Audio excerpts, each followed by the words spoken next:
também em Uberaba, através do médium Carlos Pacelli, a primeira mensagem psicografada de sua mulher Lúcia, falecida há mais de um ano em São Paulo. Chico não foi só o padrinho, como também testemunha dessa união feliz. Faz 15 meses que ela partiu, em que nesses 15 meses a vida para mim tem sido muito difícil. Muita dor, muita saudade, um sofrimento muito grande. O momento em que o Dr. Paulo recebeu a mensagem da mulher foi comovente. Do profundo amor que sempre nos vinculará um ao outro, seja nos caminhos da terra ou nas veredas da vida espiritual. E nessa mensagem, quando ela cita o meu nome, foi um impacto emocional muito grande. Eu não sabia que viria alguma mensagem. Que jamais encontrará alguém que me substitua junto ao seu carinho. E eu também quero dizer-lhe que nem por aqui encontrarei alguém para amar quanto sempre o amarei. Essa mensagem foi uma declaração de amor muito profunda, muito bonita. Lendo-a na íntegra, ela é muito emocionante. É impossível o médium inventar uma mensagem dessa. É impossível. A psicografia esteve sempre cercada de interrogações. Verdade ou mentira?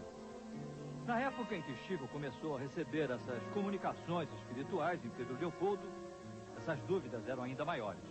Atraído por essas mensagens, o professor e escritor italiano Pietro Baldi foi ao interior de Minas para conhecer o médium.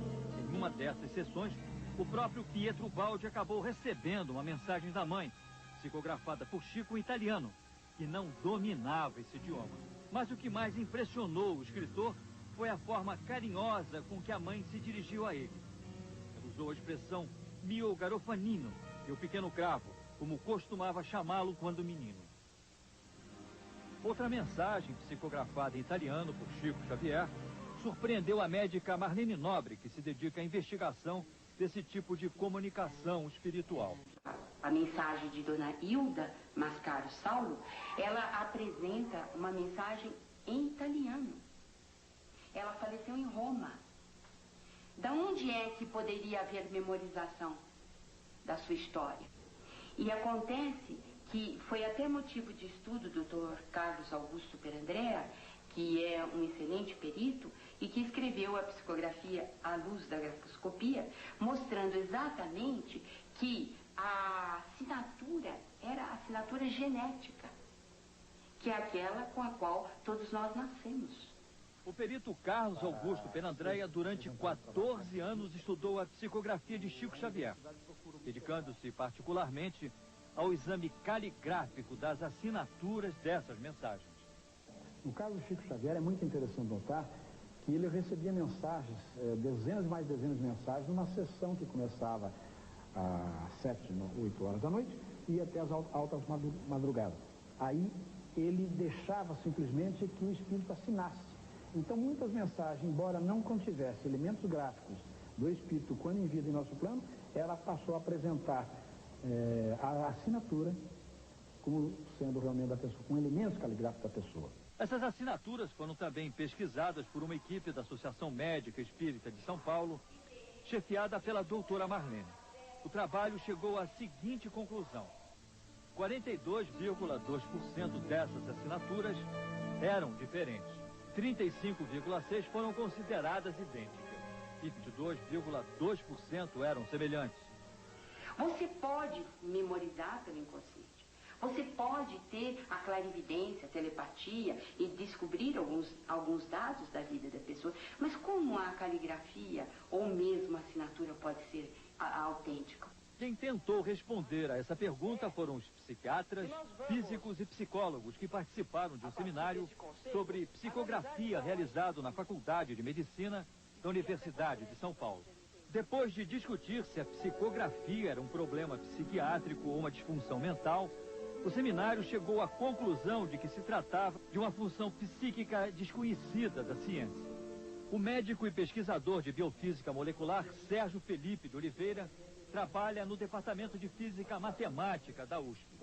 Ele participou desse seminário e tem uma explicação científica para esse fenômeno. Eu quero crer particularmente que seja a manifestação de uma pessoa que sobreviveu à vida depois da morte biológica, numa outra dimensão, numa quadridimensão. Como é que você chegou a essa conclusão? Nos nossos estudos, junto ao Departamento de Física e Matemática do Instituto de Física da Universidade de São Paulo, nós estudamos física quântica. E na física quântica existe o estudo das quadridimensões, que existem outras dimensões não visíveis aos nossos olhos. Existiria vida nessas outras dimensões. A vida é muito bem estruturada, muito inteligentemente estruturada para estar às soltas no caos. Aí deve existir um comando. Eu acredito realmente que seja nós sobrevivemos à morte biológica. Todas as pessoas que estiveram com Chico Xavier se dizem tocadas pela luz. Daqui a pouco, um homem que faz o bem e a todos transmite serenidade. Este é Chico Xavier, nos depoimentos de Glória Menezes e Roberto Carlos.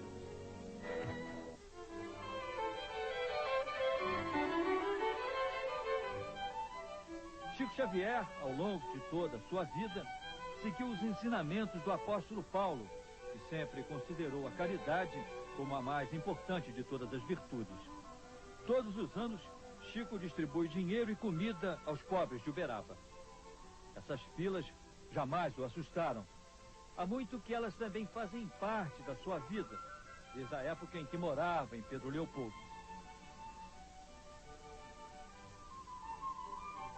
As pessoas, sempre que se aproximavam de Chico, se emocionavam. Foi o que aconteceu com a atriz Glória Menezes, quando esteve com ele no programa Chico Xavier, um homem chamado Amor, exibido pela TV Globo em 1980, sob a direção de Augusto César Vanucci. Ao formular uma pergunta ao médium, a emoção tomou conta de Glória Menezes. Eu realmente estou me emocionando.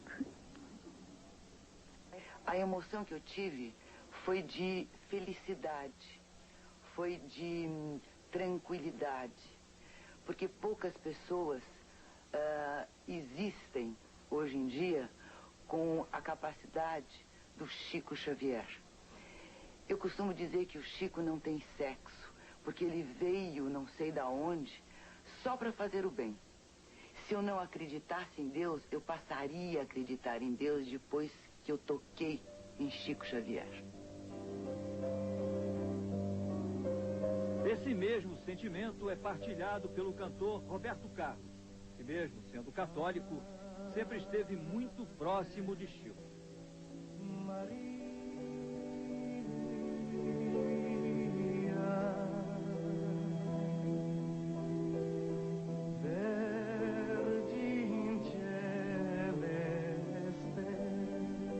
Que quando a gente fala em Chico Xavier, a gente fala da grandeza do Chico, do coração do Chico. Esse homem abnegado, esse homem maravilhoso que tem dedicado toda a sua vida à caridade, a fazer o bem às pessoas. Eu gosto de dizer que o Chico é verdadeiramente simples, né? E verdadeiramente bom. Se você tivesse que prestar uma homenagem em versos ao Chico Xavier, você escolheria que música do seu repertório? O Amigo, porque fala de fé e de amizade, né?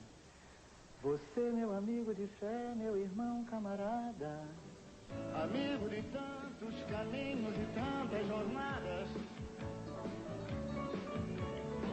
cabeça de homem, mas o coração de menino, aquele que está do meu lado em qualquer caminhada. Chico Xavier chega aos 85 anos como um exemplo de vida para os seus semelhantes. Um exemplo de amor, de humildade, de caridade. Um homem que jamais se deixou cegar pelo orgulho e pela vaidade.